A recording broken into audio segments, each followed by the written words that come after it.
isezerano ryayo nirijya kuza ntabwo rizagusanga mu kabari. Ntabwo uzavuga ngo kubera yuko maze igihe ntarasubijwe, maze imyaka myinshi narasenze, nkaba Imana mbona nta kintu imariye, reka nisubirire mu busambanyi n'ubundi nta kintu bimariye. Ahubwo mu kigeragezo ufite nugumana n'Imana, ukaguma mu murimo w'Imana, ukagumana ubuhamya bwiza, ukaguma ukiranutse, Imana izagusangaho. Gatandatu, nagira ngo mbwire umuntu nkurikiye ngo uku kwezi kwa gatandatu turimo Uwiteka Imana kugenderere. Ukwezi kwa gatandatu turimo Umwami Imana nyiribihe akugenderere. Marayika w'Imana uhagarara imbere y'intebe y'Imana akuzanira ubutumwa bw'umugisha, nawe Uwiteka Imana gusange. Mariya arangije mu kwezi kwa gatandatu, ariko ko uyu munsi natwe turimo, nawe Uwiteka Imana agutunguza igitangaza, akubwire ngo mwana wanjye ndaje. Akubwire ngo urahirwa mu bandi bose, urahirwa mu bagabo bose, urahirwa mu basore bose, urahirwa mu bakobwa bose, urahirwa mu bagore bose. Uku kwezi kukubera ukwezi k'umugisha, uku kwezi kukubera ukwezi ko gusingira amasezerano, uku kwezi kukubera ukwezi ko gusingira ibyawe, uku kwezi kukubera ukwezi ko gukira indwara, kukubera ukwezi ko kuruhuka, kukubera ukwezi kw'amahoro. Hello, murakaza neza kuri Muzankuze TV.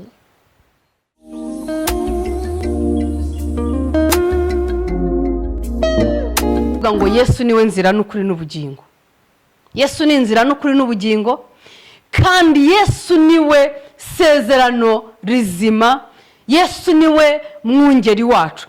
Bihereye ahangaha kuri Zakariya na Elizabeti, mu magambo makeya arimo ahangaha, kuko haba harimo ibintu byinshi cyane.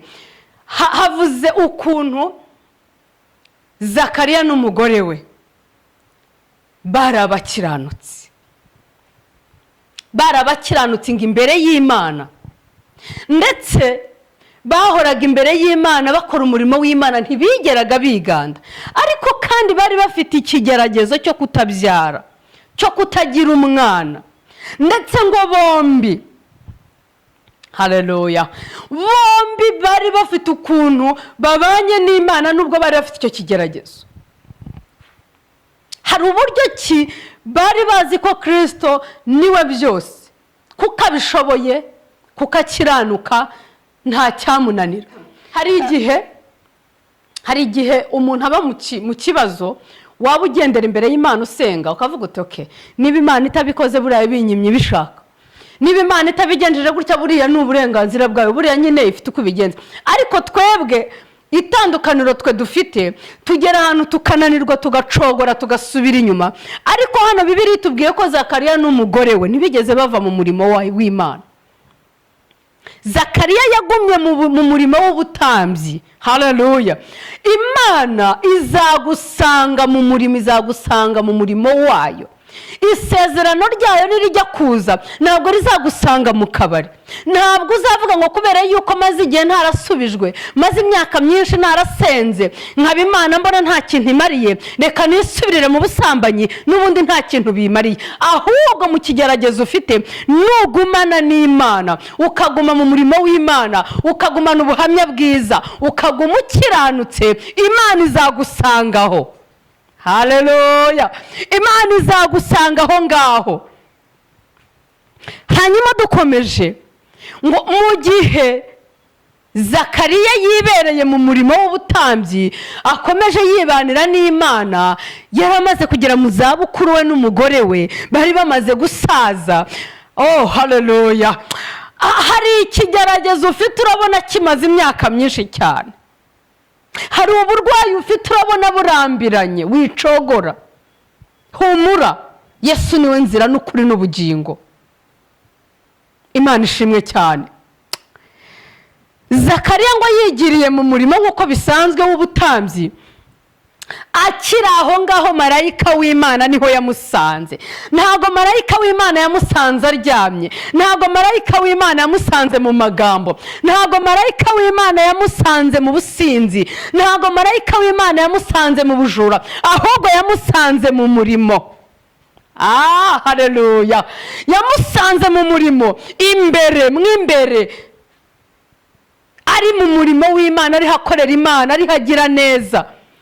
Umurimo w'Imana uriho ukora sinzi uwo ari wo, n'ikigeragezo urimo sinzi icyo ari cyo, ariko nakubwira ngo ibyo uruhura nabyo byose ntucogore, ntucike intege, guma mu murimo wa data, guma uhamye Kristo, ntunanirwe.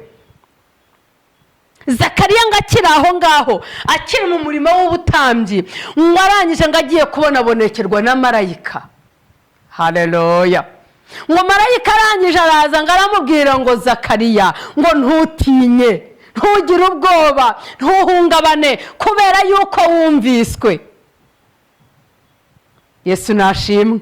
Kubera yuko nubwo uri mu murimo w'Imana ariko ufite amaganya, nubwo uriho ukorera Imana ariko hari ikikuruhije, nubwo uri mu kazi uriho uvuga ubutumwa ariko hari ibikugoye, nubwo uri pasiteri ariko uravunitse hari ibikunanije, nubwo uri apotre ariko hari ibyo ubona bimaze imyaka myinshi cyane waburiye igisubizo, ndetse hari n'abama muri kumwe bakakubwira ngo ariko ubundi uri umukozi w'Imana nyabaki, umuntu umaranye ikibazo nk'iki ngiki imyaka ingana gutya, ubundi iyo Mana, ubundi ukorera Imana koko? Zakariya ngo baramunyegaga, baravugaga ati arakorera Imana, se ubundi ntarinze apfa atabyaye, ntazahambanwa ikara. Ntabwo Imana igikangwa n'imyaka umaze mu kigeragezo, ntabwo Imana iri bukangwe n'ibibazo umazemo igihe, ntabwo Imana iri bukangwa n'ubwo burwayi umaranye igihe, ntabwo Imana iri bukangwa n'amagambo. Haleluya. Ahubwo igikanga Imana ni ugukiranuka kwawe nanjye. Igikanga Imana ni uko tugendera mu nzira yo gukiranuka. Igikanga Imana ni uko mu mibereho yacu twubaha Imana tukayubahisha. Igikanga Imana ni uko Imana nishimwe cyane. Haleluya, haleluya. Bombi barakiranukaga kandi bari inyangamugayo, umugore n'umugabo. Nubwo bari bafite icyo gihanda ariko barakiranukaga kandi ngo ari inyangamugayo. Birakwiriye ko dukwiriye kuba inyangamugayo mu bintu byose dukora. Birakwiriye ko dukwiriye kuba inyangamugayo mu buzima bwacu, mu bo tugendana, mu nshuti tubana nazo. Birakwiriye ko dukwiriye kuba inyangamugayo kandi tugakiranuka, nubwo turi mu bibazo, nubwo turi mu ntambara, nubwo turi mu bigeragezo, ariko Imana izadusanga aho ngaho, iturinde, tugirire neza, idutabare. Haleluya, haleluya, haleluya. Ngo marayika w'Imana amaze kuza, ngo aramubwira ngo Zakariya, humura, umugore wawe Elizabeti azakubyarira umwana w'umuhungu, uzamwite Yohana. Haleluya. Uzamwite Yohana, azakubyarira umwana w'umuhungu. Ariko Yesu ni mwiza kandi arakiranuka. Imana ishimwe. Azakubyarira umwana w'umuhungu, uzamwite Yohana. Yohana, urumva kugira ngo Imana yohereze marayika ahantu Zakariya we ntiyigeze abyumva, ntabwo yabishyikiriye. Urumva hari ukuntu uba uri mu kigeragezo ukimazemo igihe waramaze kwiyakira.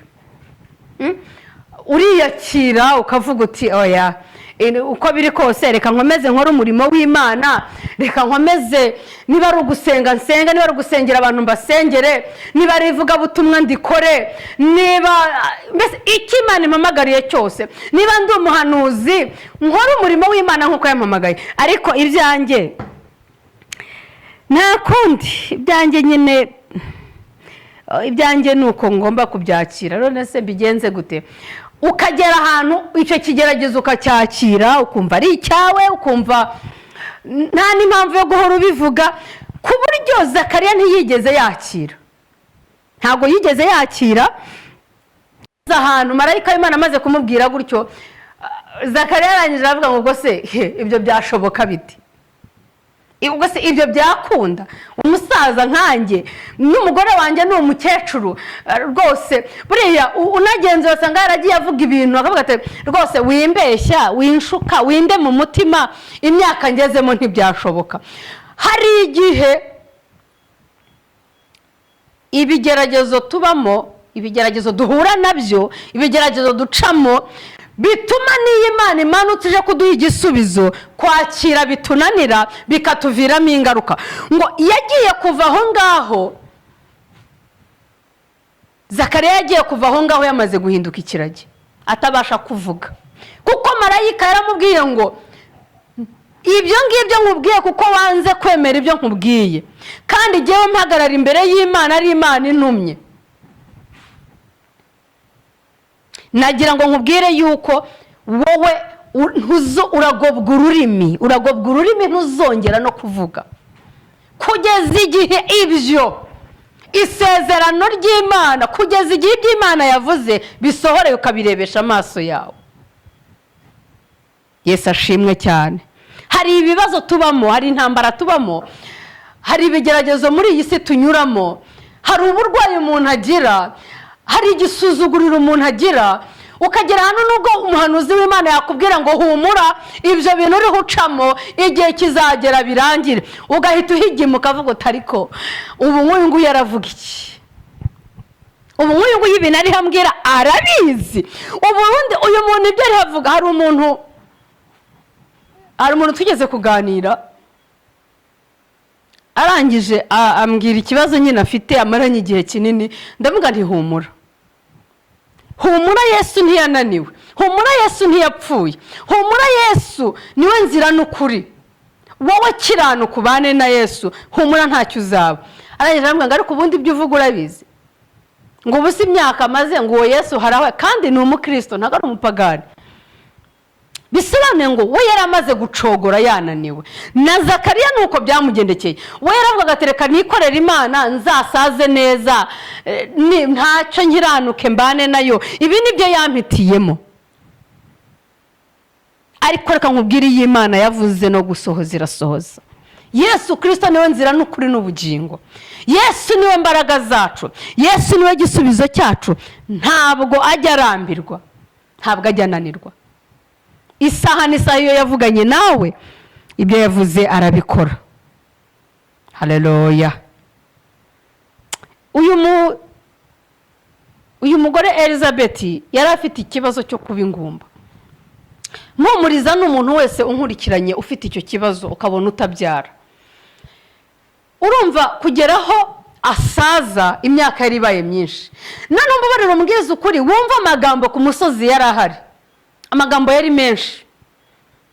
Hari igihe ubugumba bwawe, hari ubugumba urimo bwo kutabyara, ariko hari n'ubugumba bw'ikibazo runaka ufite, umaranye igihe wumva byararangiye. Ariko nagira ngo nkubwire ngo Yesu niwe nzira n'ukuri n'ubugingo. Icyo yavuganye nawe no kugikora azagikora, icyo yavuganye nawe azasohoza, ibyo yaganiriye nawe azasohoza, azagukorera. Icyo yakubwiye apfa kuba ari Kristo wavuganye nawe, ntabwo ajya abeshya. Oh haleluya. Yesu ntabwo ajya abeshya, niwe kuri kandi niwe bugingo. Zakariya ngo amaze gusohoka aho ngaho mu ihema aho batambira ibitambo, aragenda asohoka hanze aca amarenga, asohoka hanze atavuga. Kumva bari aho rubanda kuko bateraniraga hanze y'ihema, bibaza icyatumye atinda. Asohotse aca amarenga, baravuga ati hari icyabaye tu, hari icyo yabonye, hari ibyabaye. Atangira guca amarenga, babona ibintu byakomeye, abantu ntari havuga, babona umuntu wagiye mu ihema avuga agarutse atavuga. Ngo akigera mu rugo, kuko igihe cye cyo kuba aho ngaho gutamba ibitambo we cyari gisohoje, ageze mu rugo umugore we Elizabeth asama inda, arasama. Akimara kumenya yuko yasamye, hari igihe twakira amasezerano yacu tugatinda kubyakira no kubyumva, tukavuga ati ahari hose ubu ngubu koko ni jyewe, ese ubu ni jyewe usubijwe, ese ubu ni jyewe, yaba ari jyewe se kuko ibi bintu ni jye bibayeho, ese ubu ngubu jyewe jyewe wirukankanwaga nkakubitwa imijugujugu, jyewe wari warapfuye rubi, ni jye wagirirwa gutya. Elizabeth icyo yakoze ngo inda yarayihishe, aragenda aba ahantu aravuga ati oya, nta muntu nzabibwira kuko ibi bintu ntabwo napfa kubivuga gutyo gusa, oya reka mbe ncecetse, reka mbe ntuje. Ariko we yaramaze kwakira, kuko n'umugabo yageze mu rugo ntabyo yamubwiye kuko atarabyizeye. Ntabwo iyo aza kubimubwira wenda yari kuvuga ati Imana ubwo yabivuze, ariko yaratunguwe kubona umuntu w'umukecuru umaze kugera muri menopause, amaze kuba atakibyara, yarangiza kumva akana kari gukubita imigeri. Si igitangaza se? Ni igitangaza. Ni ibintu mu bwenge bwa umuntu adashobora kwibaza. Mukecuru kukuri nk'imyaka wenda 80, kwiyumvisha ko ashobora kubyara ni ibintu bidashoboka. Ariko kuko Yesu Kristo ari we nzira n'ukuri, kubyo ducamo byose ari we sezerano rizima, niyo mpamvu nta gishobora we ntakangwa n'imyaka. Kristo ntakangwa n'imyaka umuntu amaze mu kigeragezo, ntakangwa n'imyaka, apfa kuba ariyo yavuze. Yesu nashimwe cyane, haleluya. Amaze kubigenza gutyo, kumva ko hari akantu kari gukina mu nda, amaze kubihisha ariko uyu mugabo ni intwari kabisa. Yesu ni umugabo, Yesu ni byose, Yesu ni igisubizo ku bamwiringiye. Hanyuma haza undi mudamu ari we nyina wa Yesu Kristo, ari we Mariya. Mariya yari umukobwa, ari umukobwa w'isugi, ari umukobwa wubaha Imana, ari umukobwa ugendera mu nzira yo gukiranuka, ari umukobwa utegereje icyo Imana yavuganye nawe. Mariya arangije, igihe kiragera, nawe agendererwa na marayika mu kwezi kwa gatandatu. Nagira ngo mbwire umuntu nkurikiye ngo uku kwezi kwa gatandatu turimo, Uwiteka Imana kugenderere. Ukwezi kwa gatandatu turimo, Umwami Imana nyiribihe akugenderere. Marayika w'Imana uhagarara imbere y'intebe y'Imana akuzanira ubutumwa bw'umugisha. Haleluya. Mariya nyina wa Yesu mu kwezi kwa gatandatu nawe ngo agendererwa na marayika, ngo arangije marayika aramubwira ngo urahirwa, nawe uhirwe mu izina rya Yesu. Wowe unkurikiranye uhirwe, wowe unkurikiranye, wowe turi kumwe uhirwe, Umwami Imana aguhire, aguhe umugisha. Mariya ngo arangije, marayika ngo arangije ngo aramubwira ngo urahirwa mu bandi bagore bose. Aramubwira ngo ugiye gusama inda. Kandi Mariya yari yarasabwe n'umusore witwaga Yosefu. Yarasabwe n'uwo bitaga Yosefu, benda kubana. Ngaho tekereza, ari nkawe ukaba ufite fiancé w'umukobwa, muri hafi yo gukora ubukwe, mwaramaze kwiyerekana mu rusengero, mwaramaze kwerekana mu miryango, hasigaye iminsi mikeya, ngo mukore ubukwe mubane. Hanyuma Mariya, marayika amaze kumugeraho amubwiye ati ugiye gusama inda. Nawe ntabwo kubyumva, ntiyari kubyumva, ariko we yagize ihishurirwa n'iyerekwa. Arangije ntiyahakana. Twige kudahakana. Niwumva icyo Imana ivuganye nawe ntiwihutire guhakana. Igihe kimwe nanjye byambayeho, ariko ndigarura, nibuka muri Bibiliya abahakana uko bigenda, icyo gihe Imana yari idutumyeho ivuga ngo duhaye ubuki. Ivuze ngo duhaye ubuki, nibaza navuga nti uko biri kose ubuki bw'Imana n'ubu wasanga ari ubuki turimo, ubuki bw'ibigeragezo Imana ishobora kubona ari ubuki turimo, ariko numva umwuka uragenda ndavuga nti oya, ndavuga nti Imana ubuki bwawe uko butanze ni wowe ukuzi, ndabyakiriye. Mariya rero nawe yabaye umugore w'intwari, ntiyahakana, aravuga ngo ndi umuja wa Nyagasani bingirirweho. Haleluya, ndi umuja wa Nyagasani bingirirweho. Bisobanuye iki? Nawe icyo Imana ivuganye nawe ntugashidikanye ngo ni ukubera yuko umaze igihe kinini.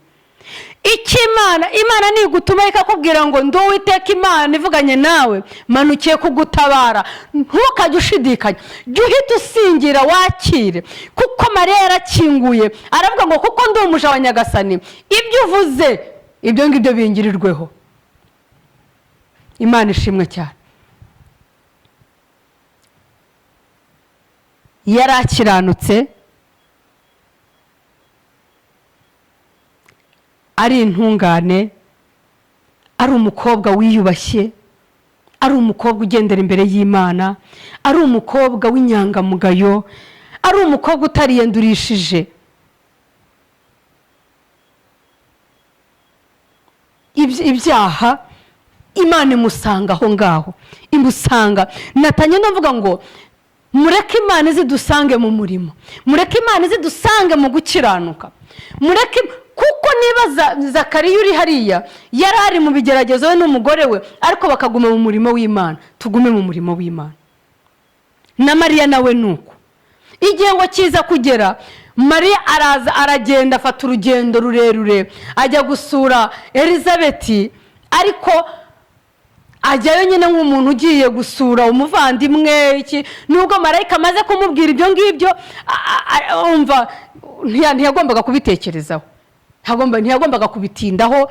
We yaravuze ati ndi umuja wa Nyagasani, ibyo uvuze ibyo ngibyo bingirirweho kuko bivuzwe n'Imana. Uko biri kose ntiyumvaga ukuntu azasama inda, avuga se ko ntari abana n'umugabo ndahisama gute, ariko kuko Imana iba ifite inzira nyinshi, inzira izanyuzamo ishaka kugutabara ntabwo uzamenya iyo ariyo. Yesu ni inzira n'ukuri. Ageze kwa Elizabeti, igitangaje, Elizabeti yari atwite, ngo arangije agiye kumva yumva umwana arisimbije mu nda, kubera yuko Kristo yari ari muri Mariya, kandi Kristo ni isezerano. Byanze bikunze Yohana wari uri mu nda yagombaga guhereza icyubahiro Yesu, kuko Yesu ni umwami, ni byose muri byose, ni igisubizo, ni ubuhungiro. Ibyaremwe byose nta na kimwe kitaremwe nawe, ariko yemeye kwicisha bugufi kugira ngo, haleluya, kugira ngo jyewe nawe tubabarirwe. Yemeye guca mu mwana w'umuntu, yemeye guca mu mwana w'umuntu kugira ngo abashe kungeraho nawe akugereho, kugira ngo tumwiyambaze, tumubwire ibitugoye, kubera yuko imibabaro nawe yahuye nayo, iyo ngiyo arayizi. Niba urushya, niba uremerewe, niba ufite ikibazo, Yesu ni inzira n'ukuri n'ubugingo. Mubwira byose nta na kimwe umukinze.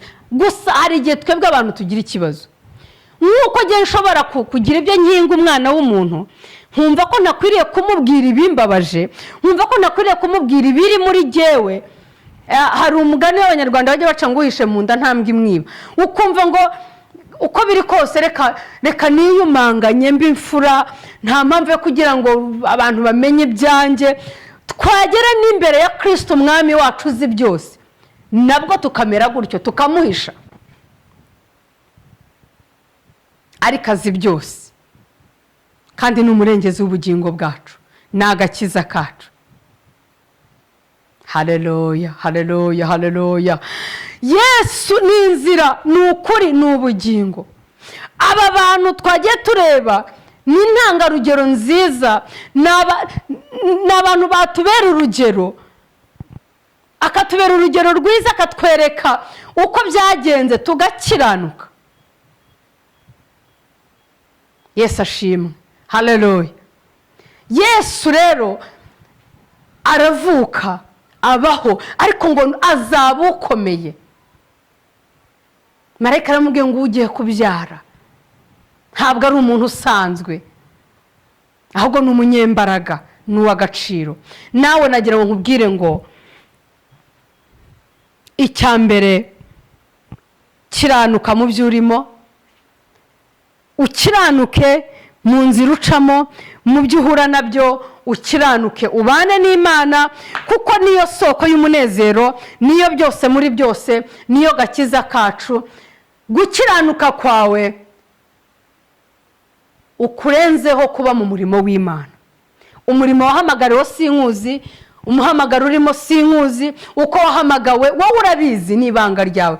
Ndakwinginze wowe unkurikiranye, ntucogozwe n'ibyo ubona, ntucogozwe n'ibigeragezo, ntibitume uva mu byiringirwa, ntibitume uva mu masezerano, ahubwo ukomeze ushikame. Yesu azagusanga mu murimo. Elizabeth n'umugabo we Kristo yabasanze mu murimo, yabasanze bagihagaze, nubwo imyaka yari ibaye myinshi, nubwo igisuzuguro cyari kibatinzeho, ariko Yesu yabasanze mu murimo, ababera igisubizo, abaha umwana w'umuhungu witwa Yohana. Nawe Uwiteka Imana gusange.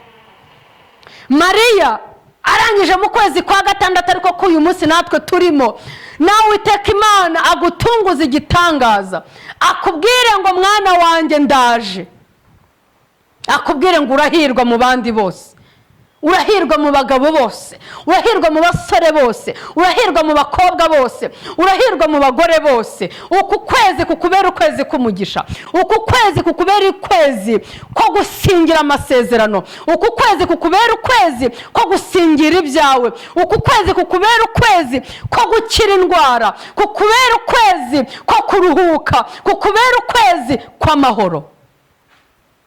Oh haleluya. Ndasoje, ndakwaturaho umugisha, ndakwaturaho imbaraga z'Imana, ndakwaturaho kunesha, ndakwaturaho gukiranuka, ndakwaturaho kugirirwa neza n'imbabazi z'Imana. Tugiye gusenga. Wowe ubashije kunkurikirana, nagira ngo nkubwire ngo Yesu ni inzira n'ukuri n'ubugingo. Uhumure, niwe gisubizo cy'ibibazo byawe. Mu myaka myinshi umaze mu bushomeri, mu kurambagizwa ubukwe bwawe bugapfa, mu kusuzugurwa, mu bugumba, umaze igihe utabyara, agahinda ni kenshi, ariko nakubwira ngo Yesu ni inzira n'ukuri. Mutegereze wihanganye kandi ukiranuka, kandi uri mu murimo, azahagusanga kandi azakubera igisubizo. Imana ibaha umugisha kandi bagirire neza. Reka dufatanye dusenge, tubwire Imana kuko ijya yumva, tubwire Imana kuko ikiranuka, tubwire Imana kuko ariyo soko y'umunezero, tubwire Imana kuko ariyo byose muri byose. Amahoro y'Imana akomeza abane namwe. Unyemerera aho uri dufatanye dusenga Imana, uyibwire ngo uyu musozi mazeho igihe, umusozi w'ubugumba, umusozi w'uburwayi, umusozi w'igisuzuguriro, umusozi wo kwirukanwa mu nzu,